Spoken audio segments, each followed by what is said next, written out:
Assalamualaikum warahmatullahi wabarakatuh. Perkenalkan kami dari kelompok A21. Di sini saya akan mempresentasikan hasil kerja kelompok kami itu mengenai metode pembuatan tablet dengan granulasi basah. Pertama, saya akan perkenalkan anggota kelompok saya terlebih dahulu, yaitu yang pertama Amri Arif, Diah Ayu Nur Sabrina, Ai Chandra, Emrian Fahreza, Rishad Afnan, dan saya sendiri Elga Olivia Putri. Langsung saja saya akan menjelaskan dasar teori. Yang pertama itu tablet. Tablet merupakan sediaan padat yang mengandung bahan obat dengan atau tanpa bahan pengisi. Berdasarkan metode pembuatan, tablet dibuat dengan pengempaan dan dapat digolongkan sebagai tablet cetak dan tablet gempa. Sebagian besar tablet dibuat dengan cara pengempaan dan merupakan bentuk sediaan yang umum digunakan. Eksipien yang digunakan untuk membuat tablet digunakan untuk meningkatkan volume tablet, zat pengikat agar tablet tidak pecah atau retak, zat penghancur digunakan agar tablet hancur dalam saluran pencernaan, dan zat pelikan digunakan agar tablet tidak melekat pada cetakan. Tablet dibagi menjadi beberapa jenis, antara lain tablet gempa, tablet cetak, tablet triturat, tablet hipodermik, tablet bukal, tablet sublingual, tablet aeration, tablet kunyah, tablet lepas lambat, dan tablet hisap. Proses pembuatan tablet mencakup pembuatan tablet dengan granulasi dan cetak langsung. Pembuatannya sendiri terdiri dari 3 metode, yaitu granulasi basah, granulasi kering, dan cetak langsung. Pada umumnya, serbuk tidak dapat langsung dikempa menjadi tablet. Hal ini diakibatkan beberapa hal, diantaranya yang pertama itu serbuk kurang melekat, yang kedua serbuk tidak memiliki sifat lubrikasi, yang ketiga serbuk tidak memiliki daya alir yang bebas. Oleh karena itu, serbuk perlu digranulasi terlebih dahulu agar bisa dikempa menjadi tablet. Adapun tujuan granulasi antara lain membantu bahan mengalir bebas, memadatkan bahan, membuat campuran lebih homogen, memperbaiki karakteristik API, mengendalikan laju pelepasan obat, memudahkan pengukuran, mengurangi debu, dan memperbaiki tampilan tablet. Jadi, apa itu granulasi basah? Granulasi basah yaitu memproses campuran partikel zat aktif dan eksipien menjadi partikel yang lebih besar dengan menambahkan cairan pengikat dalam jumlah yang tepat sehingga terjadi massa lembab yang dapat digranulasi. Zat berkhasiat, pengisi, dan penghancur dicampur homogen lalu dibasahi dengan larutan pengikat. Bila perlu ditambahkan pewarna. Diayak menjadi granul dan dikeringkan dalam lemari pengering pada suhu 40-50 derajat Celcius.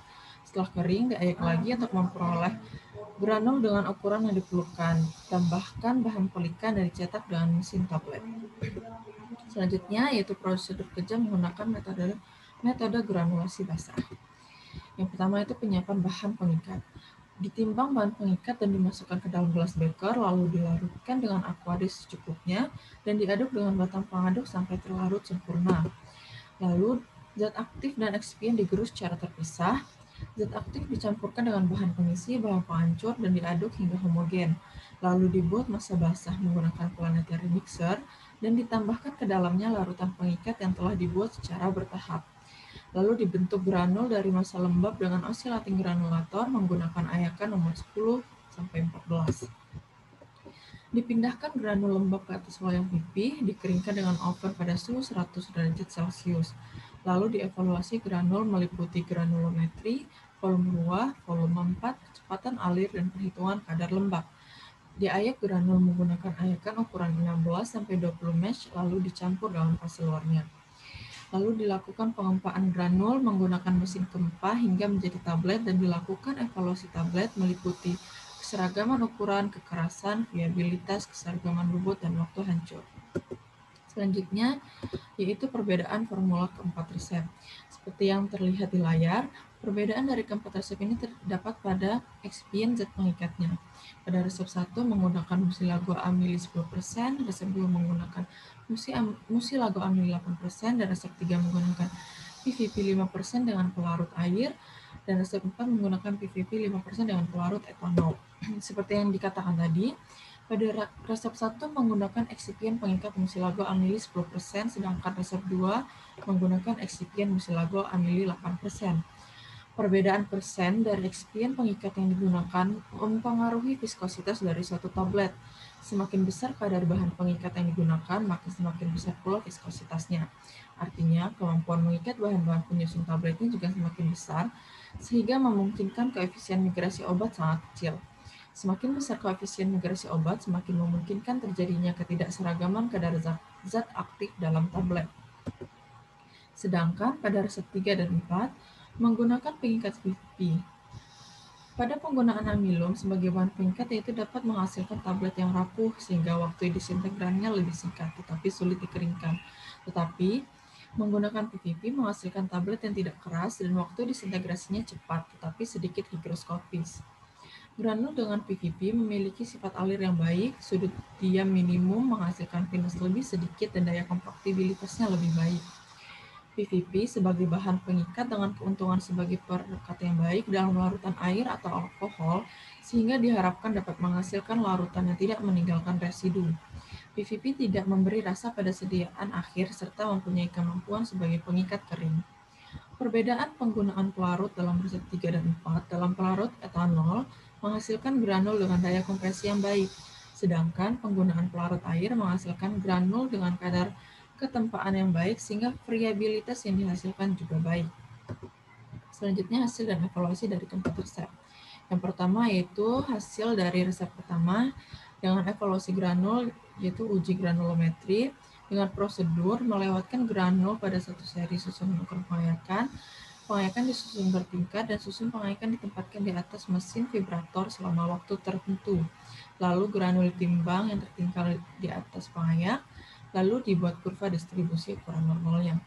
Pada hasil pengamatan resep 1 ini, granulometrinya didapatkan pada ayakan nomor 5 didapatkan 0 gram, ayakan nomor 10 0,048 gram, ayakan nomor 18 didapatkan 4,0146 gram, ayakan nomor 35 1,1576 gram, ayakan nomor 60 2,36 gram, ayakan nomor 120 didapatkan 4,3051 gram, ayakan nomor 235,8742 gram, ayakan nomor 325 didapatkan 6,91 gram, dan ayakan yang ukuran kurang dari 45 didapatkan 0 gram. Persyaratan dari granulometri ini yaitu distribusi ukuran partikel membentuk kurva distribusi normal baku. Selanjutnya, uji bobot jenis ruah dan bobot jenis mampat. Bobot jenis ruah ditimbang bobot granul, kemudian dimasukkan ke dalam gelas ukur dan diamati volume ruahnya.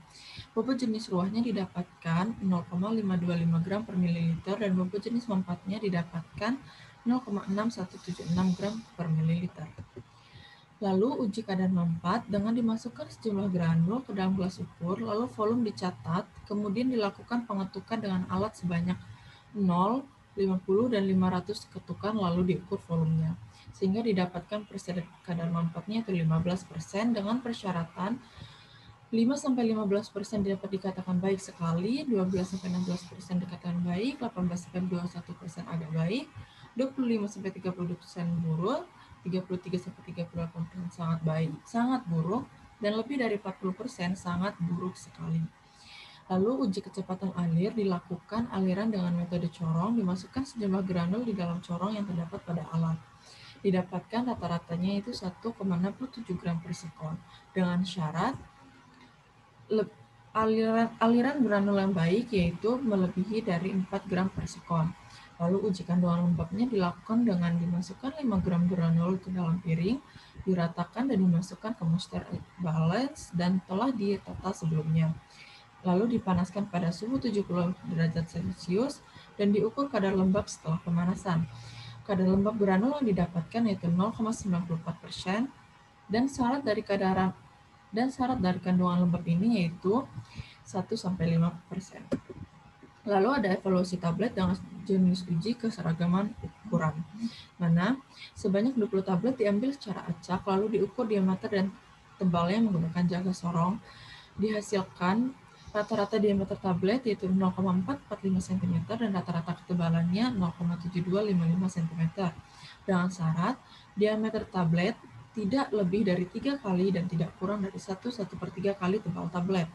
Lalu ada uji kekerasan dengan dilakukan sebanyak 20 tablet diuji menggunakan hardness tester. rata-rata kekerasan 20 tablet yaitu 5,68 kg per cm. Syaratnya yaitu kekerasannya sebesar 4 hingga 10 kg. Dan uji waktu hancur menggunakan alat uji waktu hancur. Waktu hancur yang didapatkan pada resep 1 ini yaitu 12-13 menit. Syarat dari waktu hancur suatu tablet itu harus kurang dari 15 menit. Lalu uji friabilitas. Tablet diambil secara acak, dibersihkan satu persatu lalu ditimbang, dimasukkan tablet ke dalam alat lalu putar sebanyak 100 kali. Nah, friabilitas pada resep 1 ini dihasilkan sebesar 4,52%. Syarat tablet yang memiliki friabilitas yang baik itu kurang dari 1%. Lalu uji keseragaman bobot. Sebanyak 20 tablet diambil secara acak lalu ditimbang satu persatu kemudian dihitung bobot rata-ratanya.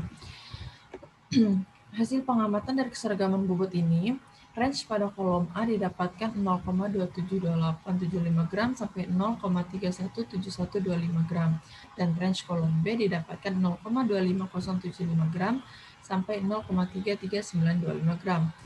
Syarat tablet yang baik itu keseragaman bobotnya tidak boleh ada 2 tablet yang masing-masing menyimpang dari bobot rata-rata lebih besar dari harga yang ditetapkan pada kolom A, dan tidak boleh satupun tablet menyimpang dari bobot rata-rata lebih dari harga pada kolom B. Selanjutnya hasil evaluasi dari resep 2, yaitu dilakukan uji evaluasi granul yang sama yaitu granulometri dengan hasil pengamatan yaitu AYK nomor 5 0 gram, AYK nomor 10 0,367 gram, AYK nomor 18 0,3721 gram, AYK nomor 35 4,2609 gram, AYK nomor 60 7,4961 gram, AYK nomor 120 3,1802 gram, AYK nomor 233 3,729 gram, AYK nomor 325 yaitu 1,9022 gram, dan AYK yang memiliki ukuran kurang dari 45 yaitu didapatkan 1,977 gram. Didapatkan bobot jenis keluar dari resep 2 ini yaitu 0,4875 gram per mililiter dan bobot jenis manfaatnya 0,5652 gram per mililiter. Kadar manfaat dari resep 2 ini didapatkan 13,75% dan kecepatan aliran rata-ratanya yaitu 2,53 gram per sekon dengan kandungan lembabnya didapatkan 1,56%. Lalu evaluasi tablet seperti evaluasi pada resep 1 dilakukan keseragaman ukuran dengan prosedur yang sama dan didapatkan hasil pengamatannya yaitu rata-rata diameter 20 tablet 0,6205 cm dan rata-rata ketebalan tabletnya 0,45 cm. Kekerasan yang didapatkan rata-ratanya yaitu 2,6735 kg per cm kuadrat dengan waktu hancur 5-6 menit dan friabilitasnya didapatkan 1,088% dan keseragaman bobotnya pada range kolom A didapatkan 0,270,729 hingga 0,314631 dan range kolom B didapatkan 0,248778 sampai 0,336582. Selanjutnya hasil dari evaluasi resep 3. Evaluasi yang dilakukan tetap sama yaitu ada granulometri yang didapatkan pada resep 3 ini AYK nomor 5 didapatkan 0 gram, AYK nomor 10 didapatkan 0,735 gram, AYK nomor 18 didapatkan 3,7721 gram, AYK nomor 35 didapatkan 4,307 gram, AYK nomor 60 didapatkan 5,6961 gram, AYK nomor 120 didapatkan 6,0402 gram, AYK nomor 230 didapatkan 8,0273 gram, AYK nomor 325 didapatkan 3,0045 gram, dan AYK yang memiliki kurang dari 45 didapatkan 4,503 gram. Selanjutnya bobot jenis ruah pada resep 3 ini didapatkan 0,534 gram per mililiter, bobot jenis manfaatnya didapatkan 0,597 gram per mililiter. Dengan kadar manfaatnya didapatkan 10,526% dan kecepatan aliran rata-ratanya didapatkan 1,32 gram per sekon dan kandungan lembabnya didapatkan 3,90%. Evaluasi tablet juga dilakukan sama dengan prosedur yang sama. Pada keseragaman ukurannya, rata-rata diameter tablet didapatkan 0,449 cm dan rata-rata ketebalan 20 tablet didapatkan 0,7255 cm.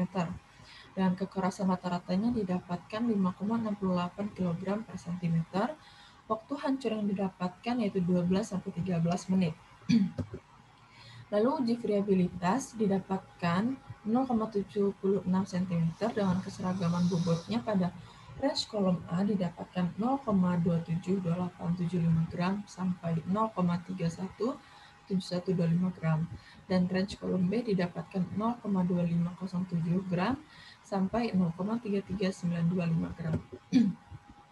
Selanjutnya tabel hasil evaluasi resep 4 dengan prosedur yang sama, yaitu pada evaluasi tablet uji granulometri didapatkan AYK nomor 5 didapatkan 0 gram, AYK nomor 10 didapatkan 1,0284 gram, AYK nomor 18 didapatkan 2,4622 gram, AYK nomor 35 didapatkan 4,4937 gram, AYK nomor 60 didapatkan 9,0764 gram, AYK nomor 120 didapatkan 4,0895 gram, AYK nomor 230 didapatkan 4,1312 gram, AYK nomor 325 didapatkan 3,5209 gram, dan AYK yang kurang dari 45 didapatkan 2,004 gram.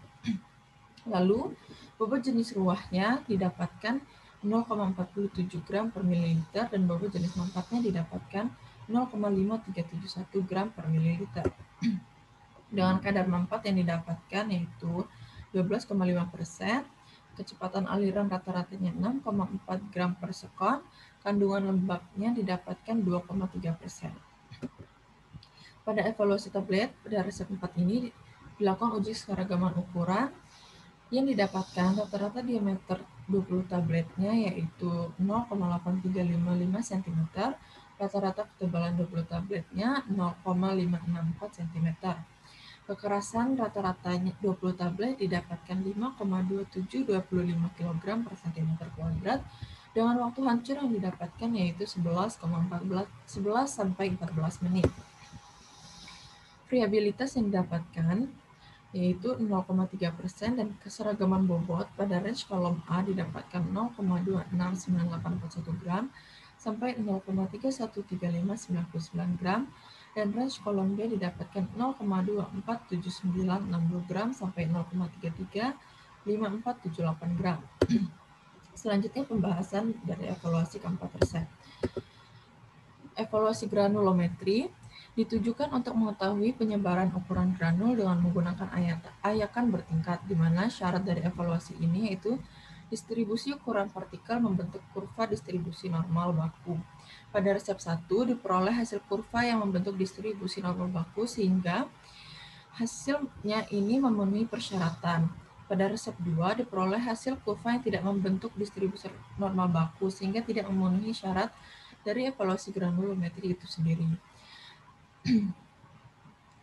Resep 3 pun tidak membentuk distribusi normal baku sehingga tidak memenuhi persyaratan. Tapi resep 4 diperoleh hasil kurva yang membentuk distribusi normal baku sehingga hasil ini memenuhi persyaratan. Berdasarkan hasil evaluasi granulometri dari keempat resep di atas, evaluasi yang memenuhi syarat terdapat pada resep 1 dan resep 4 dengan ditunjukkan pada kurva yang berdistribusi normal. Selanjutnya, uji berat jenis. Analisis yang dilakukan untuk menjamin granul memiliki aliran dan kompresibilitas yang baik, terdiri dari berat jenis ruah dan berat jenis manfaat. Pada resep 1, diperoleh hasil bobot jenis ruahnya yaitu 0,525 gram per mililiter dan bobot jenis manfaatnya sebesar 0,6176 gram per mililiter. Resep 2 diperolehnya bobot jenis ruahnya 0,4875 gram per mililiter dan bobot jenis manfaatnya 0,5652 gram per mililiter.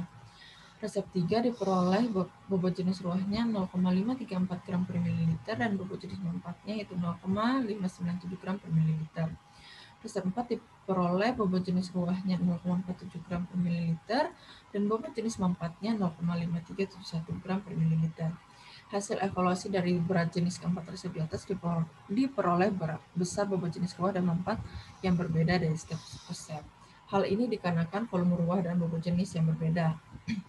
Lalu, pada uji kadar manfaat, Kadar manfaat merupakan uji evaluasi granul yang bertujuan untuk mengetahui daya alir granul yang akan mempengaruhi proses pembuatan tabletnya. Syaratnya yaitu hubungan persente dan sifat alir, yaitu 5-15% dikatakan baik sekali, 12-16% dikatakan baik, 18-21% agak baik, 25-30 jelek, 33-38 sangat jelek, dan lebih dari 40 sangat jelek sekali. Pada resep 1, 2, 3, dan 4 diperoleh sifat alir yang sangat baik sekali. Hasil evaluasi dari kadar manfaat keempat resep di atas, yaitu masing-masing resep memiliki sifat alir yang sangat baik sekali. Lalu pada uji kecepatan alir. Kecepatan alir yang baik menghasilkan bobot tablet yang seragam, dilakukan dengan menggunakan metode corong.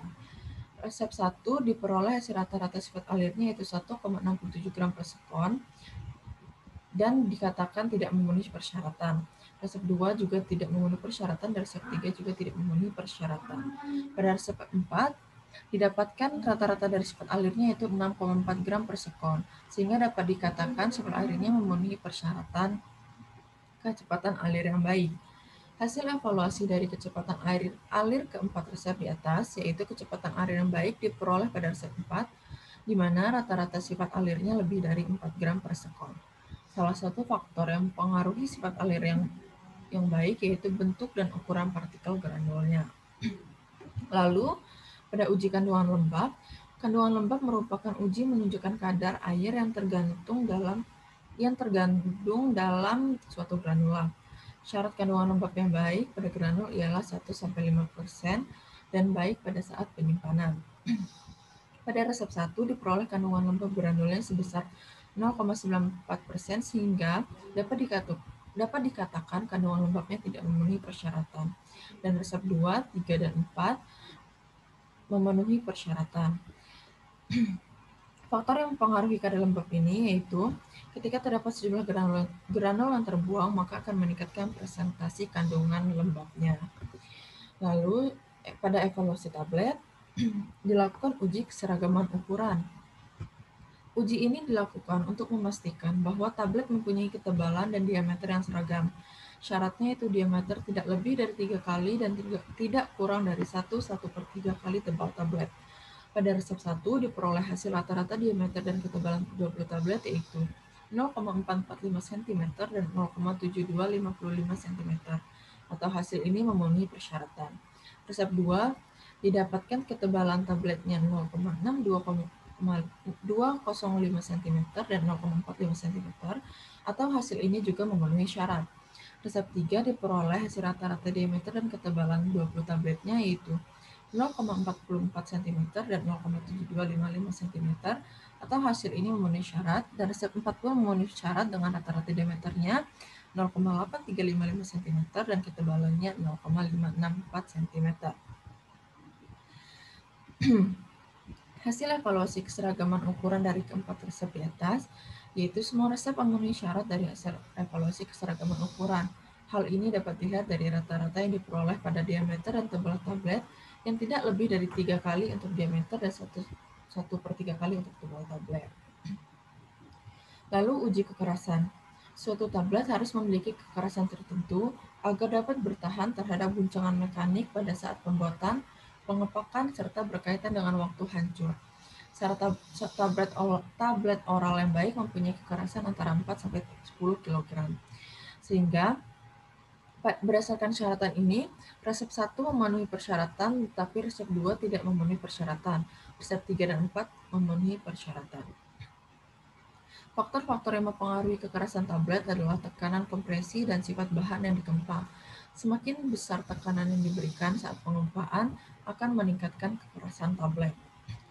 Lalu selanjutnya ada uji waktu hancur.